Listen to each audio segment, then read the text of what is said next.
Hello, everyone, welcome to my channel, Physics Hub Official. Today, we are going to learn about one of the most important concepts in science, atomic structure. So, stay tuned till the end to understand how scientists discovered what's inside an atom. Before we begin, let's understand, what is atomic structure? The atomic structure of an element describes how its atom is built, that is, what's inside its nucleus and how electrons are arranged around it. Every atom is made up of three main particles. Protons, positively charged particles. Neutrons, neutral particles, no charge.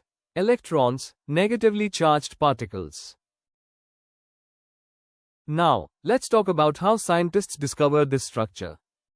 During the 18th and 19th centuries, scientists tried to explain how atoms are structured. Each proposed an atomic model that helped in the gradual development of our modern atomic theory. Each model had its strengths and limitations, but together they built the foundation for our current understanding of the atomic structure. The most important contributions came from four scientists: John Dalton, J. Thomson, Ernest Rutherford, and Niels Bohr.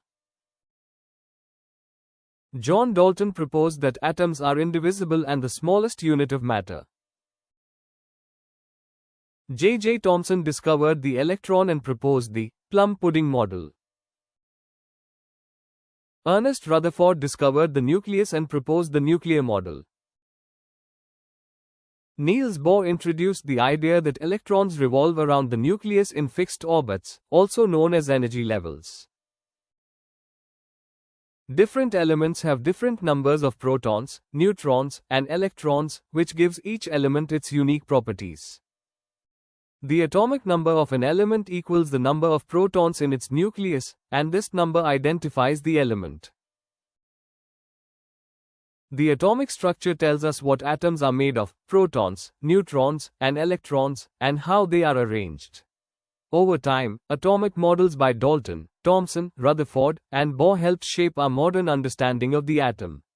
Each element is unique because of its atomic number, the number of protons it has in its nucleus.